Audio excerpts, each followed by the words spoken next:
사랑하는 성도 여러분, 한 주간 평안하셨습니까?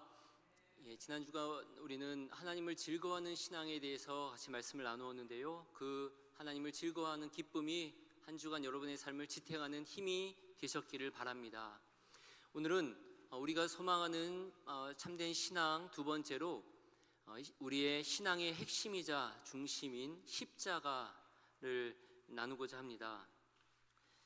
요즘 저희 마음에 도전을 주는 글귀가 있습니다. 화면을 보시면 나올 텐데요. 그리스도인들의 삶 속에 있는 모든 영적인 질병의 씨앗은 십자가를 자랑하지 못하는 데 있다. 그리고 이와 반대로 그들이 십자가를 자랑할 때 다시금 영적인 건강을 얻는다. 요즘 이 글귀가 제 마음에 많은 도전을 주고 있습니다. 특히 지난주와 그 지난주에 한국과 미국의 많은 그리스도인들을 실망시키고 또 충격을 주는 그런 안타까운 일들이 있습니다. 특히 한국의 매우 유명한 목사님이자 설교가가 자신과 아들에게 교회에다가 이제 40억을 달라고, 원래는 더 큰 돈을 요구했다가 줄여서 그만큼 달라고 하는 주장들로 인해 한국 교회가 시끄럽습니다. 너무나 존경받던 분이 내가 교회를 키운데 내 지분이 있기 때문이다라고 주장하면서 그런 이야기를 하고 있습니다. 미국의 한 오랜 유명한 저술가는 자신이 7년 동안 결혼 밖에 혼외 정사를 했음을 고백하여서 또 많은 이들에게 충격을 주었습니다. 특별히 이 두 분은 저 역시 개인적으로도 청년 때부터 많이 설교도 듣고 그분의 책을 보면서 영적 자양분을 쌓아왔던 분들이어서 저도 실망이 매우 크고 안타까웠습니다. 근데 그분들이 이런 모습이 된 데는 결국 십자가를 자랑하는 것이 없었기 때문임을 우리는 알 수 있습니다. 그런데 그것은 비단 그분들만의 문제가 아닙니다. 우리 그리스도인들은 누구나 영적인 질병에 노출되기 쉽습니다. 신앙생활을 하면서도 여전히 시기, 질투, 분열, 그리고 불안과 초조, 혹은 교만함과 나태함 등등 영적으로 건강하지 못한 신앙생활을 할 때가 많이 있습니다. 그 모든 영적 질병의 씨앗은 십자가를 자랑하지 못해서 나옵니다. 특히 이민사회를 살아가는 우리에게는 우리는 또 누구나 가슴에 보이지 않는 이력서를 지니고 삽니다. 낯선 땅에서 무시당하지 않으려고, 살아남기 위해 내가 꽤 괜찮은 사람임을 증명해야 할 때가 많기 때문입니다. 나는 이런 사람이었고, 나는 이런 것을 가졌고, 이런 배경이 있고, 내 자녀들은 이런 학교를 나왔는데, 내 사업은 이런데, 우리는 그것들로 자랑을 삼고 또한 위안을 삼고자 할 때가 많이 있습니다. 오늘 본문의 사도 바울을 생각해 봅니다. 그는 우리와는 비교도 안 될 정도의 화려한 스펙을 가진 사람이었습니다. 당대 최고의 지성인이며 또한 로마의 시민권자이며 그리고 흠이 없는 종교의 지도자였습니다. 그런데 그는 그것을 모두 배설물로 여기고 다 버렸습니다. 또 그분은 삶의 마지막까지 흐트러지지 않고 예수 그리스도의 신실한 제자로 살았습니다. 그럴 수 있었던 결정적인 비결을 우리는 오늘 읽은 말씀에서 찾아볼 수 있습니다. 내게는 우리 주 예수 그리스도의 십자가 외에 자랑할 것이 없노니 라는 고백이 그것입니다. 여러분, 도대체 십자가가 무엇입니까? 당시에 그 십자가는 가장 흉악한 범죄자들만 처해지는 그러한 처형이었습니다. 로마의 시민들은 입에 담기도 듣기도 싫어하던 것이었고, 아무리 심한 범죄를 저질러도 피할 수 있었던 것이 십자가형이었습니다. 그것은 수치와 혐오의 상징이었습니다. 그런데 왜 바울은 그 십자가를 붙들고 자랑했으며 자신의 유일한 훈장으로 붙들었을까요? 그리고 어떻게 해서 지금도 이 십자가를 붙드는 이들은 그리스도의 길을 끝까지 참아내며 살아갈 수 있지만 그것을 놓치는 순간 왜곡되는 것일까요? 도대체 십자가가 무엇이길래 그런 것인지, 우리 오늘 말씀을 통해서 십자가의 참 의미를 생각해 보며 우리 역시 다시 십자가 그 앞에 서게 되기를 원합니다. 먼저 십자가는 우리 인생의 모든 문제를 해결한 하나님의 능력입니다. 우리가 이 십자가를 자랑해야 되는 첫 번째 이유는 분명합니다. 그 십자가는 어떤 상징만이 아니라 그것은 우리 힘으로 도저히 해결할 수 없는 문제를 하나님께서 친히 해결하신 자리이기 때문입니다. 죄, 사망, 정죄, 속박, 상처, 이런 인간 존재의 가장 깊은 문제들이 십자가에서 근본적으로 다 다루어졌습니다. 그래서 성경은 십자가를 부끄러움이 아니라 하나님의 능력이라고 말합니다. 영국의 신학자 앨리스터 맥그레스는 이 십자가 사건을 우리 삶의 현실에 빗대어서 5 이미지로 설명을 합니다. 이 5 이미지는 또한 십자가의 의미를 생각하게 합니다. 전쟁터, 법정, 재활치료소, 감옥, 병원이라는 이 이미지를 통해 십자가가 우리 인생의 어떤 문제를 어떻게 해결했는지를 잠시 살펴보겠습니다. 먼저 전쟁터의 이미지를 생각해 봅시다. 십자가는 패배의 자리가 아니라 결정적 승리가 이루어진 자리입니다. 예수님은 십자가에서 죄와 죽음, 사탄의 권세를 누르시고 우리가 결코 이길 수 없었던 그 싸움을 이기시고 대신 치르시며 우리에게 승리를 주셨습니다. 처음에 십자가는 패배처럼 보였으나 하나님은 바로 그 자리에서 모든 악의 세력을 무너뜨리셨습니다. 십자가는 인간이 잘 싸워서 얻은 승리가 아니라 하나님께서 아들을 보내셔서 우리에게 얻게 하신 승리입니다. 그래서 우리는 절망 속에서도 담대할 수 있습니다. 이미 승부는 끝이 났기 때문입니다. 다음은 법정에서의 이미지를 생각해 봅시다. 법정은 책임과 판결이 이루어지는 곳입니다. 성경은 인간이 단지 불쌍한 존재가 아니라 하나님 앞에서 죄값을 치러야 하는 존재임을 말합니다. 죄는 변명이 필요한 문제가 아니라 처리가 필요한 문제입니다. 십자가는 이 법정에서 구속의 은혜를 다룹니다. 여기서 말하는 구속이란 값을 치르고 책임을 완전히 처리했다는 것을 뜻합니다. 십자가에서 예수님은 우리가 져야 될 죄값을, 그 판결을 대신 받으시고 우리가 치러야 하는 대가를 대신 치르신 그러한 분이십니다.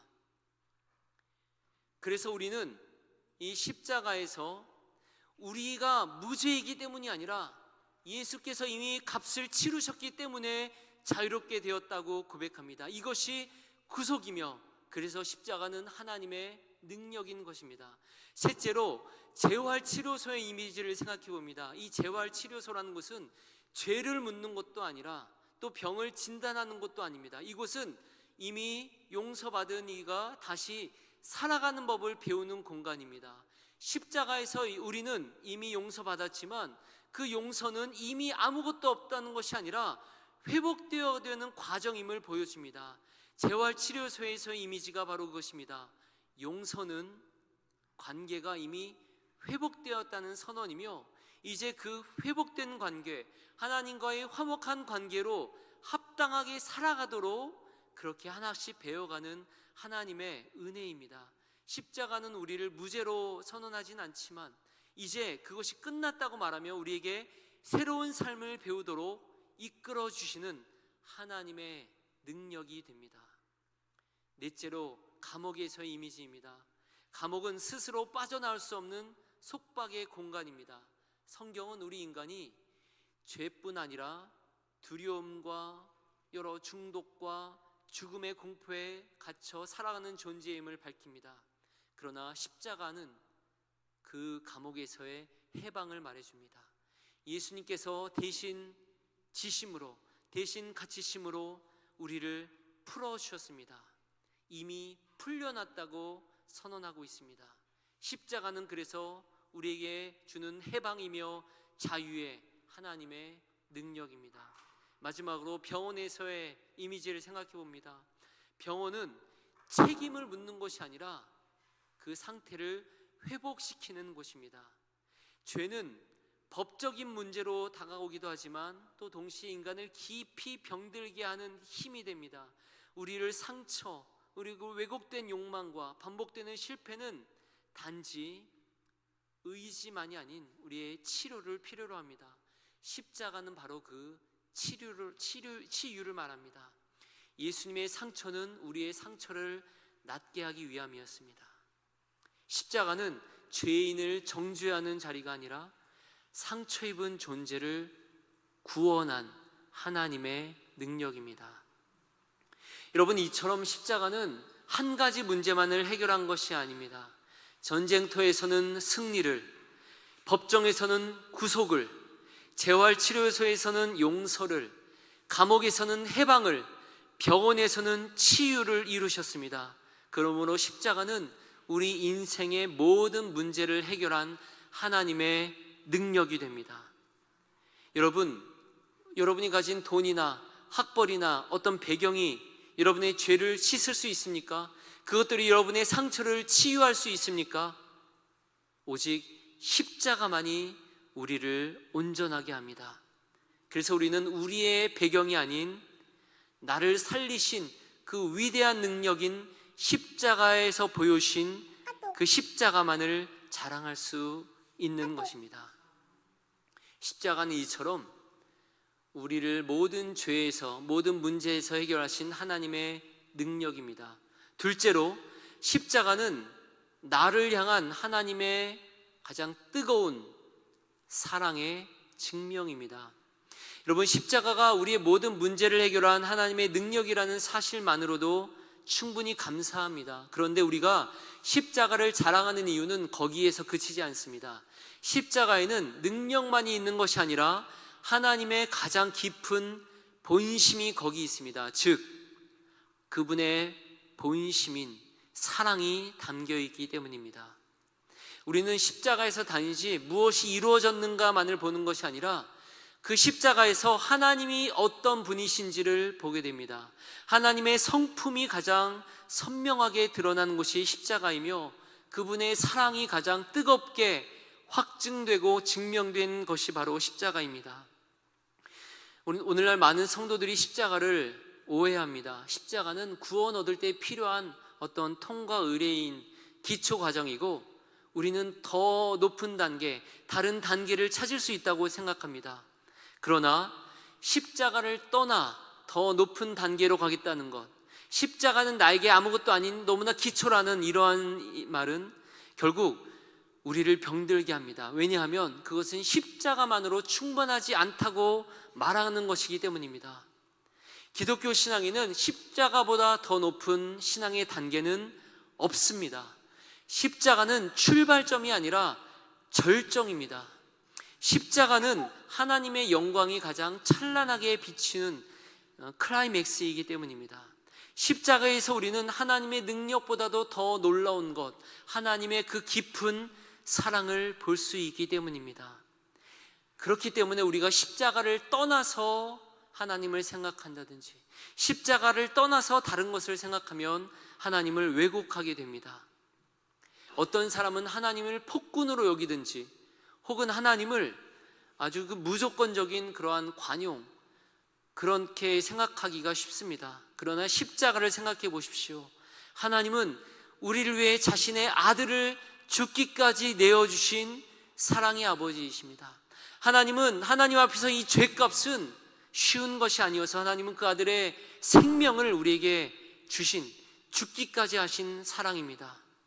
그래서 십자가는 하나님이 우리에게 자신을 내어주신 그 분이심을 가장 분명히 드러내줍니다.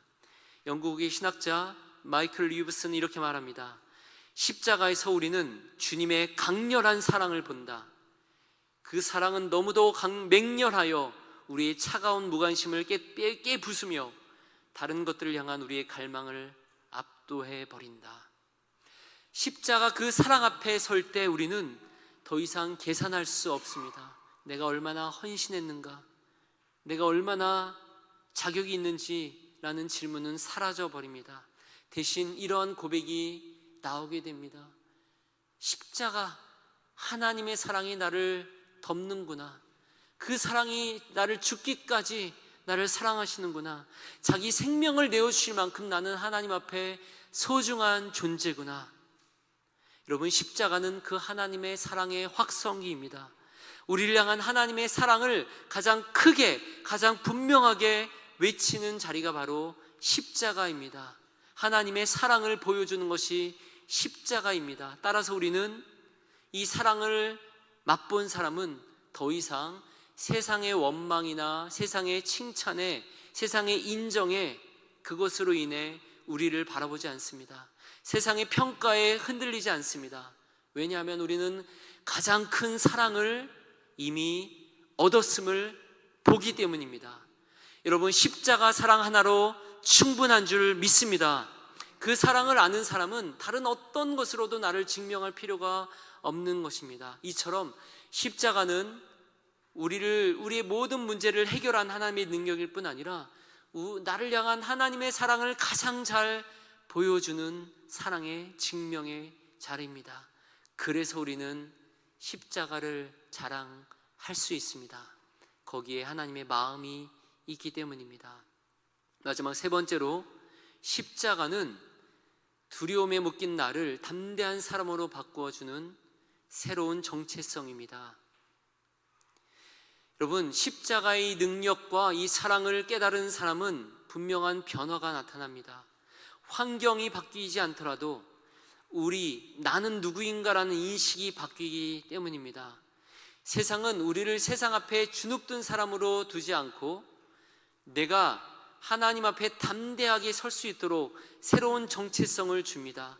그래서 우리가 십자가를 자랑할 때 우리가 참된 영적인 건강을 얻게 되는 것입니다. 사실 우리가 두려워하는 이유는 우리 다른 상황 때문이 아니지요. 그로 인해 우리의 정체성이 흔들리기 때문입니다. 사람들의 말에, 평가에, 인정에 내 정체성이 흔들립니다. 그러나 십자가를 붙들 때 우리는 하나님의 평가만을 바라볼 수 있습니다.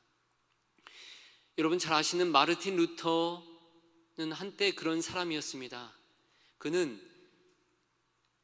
젊은 시절에 그는 하나님 앞에서 늘 불안에 떨었습니다. 자신의 행위로 인해 하나님께 인정받으려 했고 그만큼 두려움에 사로잡혀 있었습니다. 그래서 그는 바람에 흔들리는 나뭇잎 소리만 들려도 놀라 도망칠 정도였다라고 평가를 받습니다. 그러나 왜냐하면 그는 하나님과의 관계가 자기의 의로움과 자신의 행위로 인해서 거기에 서 있었기 때문이었습니다.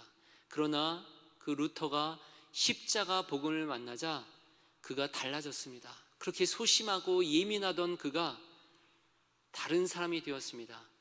내가 의롭기 때문이 아니라 그리스도의 십자가 때문에 내가 하나님께 받아들여졌다는 것을 그가 알게 되었을 때 그의 정체성은 흔들리지 않았습니다. 그래서 그는 가장 그 당시에 최강 권력이었던 신성 로마 제국의 황제 앞에 가서도 이렇게 말합니다. 내가 여기 서 있습니다. 나는 달리 행할 수 없습니다. 주여 나를 도우소서. 죽음 앞에서 그는 나는 달리 행할 수 없습니다. 주여 나를 도우소서라고 말할 수 있었습니다. 무엇이 그 겁쟁이였던 그를 이 사자처럼 변하게 했습니까? 무엇이 두려움에 떨던 사람을 역사 앞에 설 수 있게 만들었습니까? 바로 십자가입니다. 나는 죄인이지만 십자가가 나를 덮었고 우주의 왕이신 하나님이 나를 사랑하시는데 내가 누구를 두려워하리요? 라는 담대함이 루터를 자유롭게 하고 담대하게 했습니다. 이것이 십자가를 자랑하는 사람의 모습입니다. 여러분, 이민자로 살면서 위축되십니까? 또 가진 것 때문에 배경이 약해서 기가 죽으십니까? 여러분, 십자가를 바라보십시오. 여러분은 세상의 평가로 그렇게 평가받는 존재가 아닙니다. 하나님께서 자기 아들의 핏값을 주고 사신 그런 존재입니다. 값싼 싸구려 인생이 아닌 예수님짜리, 예수짜리 인생입니다. 십자가를 자랑할 때 우리는 세상의 눈치를 보지 않습니다. 비교에 휘둘리지 않고 평가에 무너지지 않습니다. 왜냐하면 우리는 이미 하나님 앞에서 받아들여지고 하나님의 사랑을 받은 존재이기 때문입니다.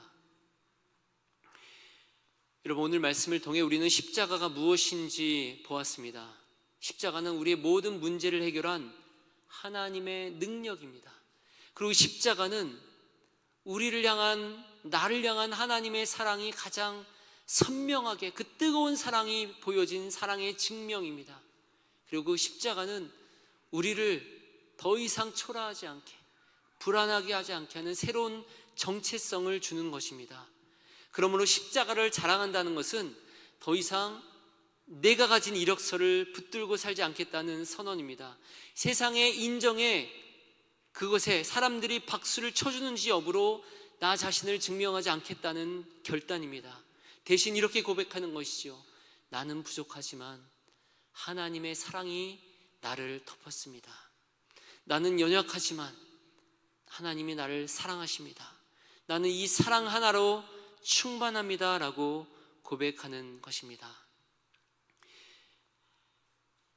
말씀을 맺습니다. 사랑하는 성도 여러분, 십자가를 떠나면 그 영혼은 반드시 병들게 됩니다. 십자가가 아닌 나의 지분과 나의 이력서를 붙들기 때문입니다. 그러나 우리가 십자가를 자랑할 때 그것은 우리의 교만과 우리의 불안함과 우리의 모든 영적 질병을 해결하는 강력한 해독제가 됩니다. 이제 병든 자랑을 다 내려놓으십시오. 우리 십자가만을 자랑합시다. 그 십자가를 자랑할 때 그것이 우리를 살리고 그것이 우리를 세상의 유혹과 시험으로부터 붙들어주고 그것이 우리를 다시 하나님 앞에 담대하게 서게 할 것입니다. 이번 한 주간의 삶 내내, 여러분의 삶 내내 여러분의 마음과 삶에 다음과 같은 고백이 울려 퍼지기를 소망합니다. 내게는 우리 주 예수 그리스도의 십자가 외에 자랑할 것이 없습니다. 아멘. 우리 그렇게 한 주간 살아내시는 여러분 되시기를 바랍니다. 말씀을 생각하시며 함께 기도하겠습니다.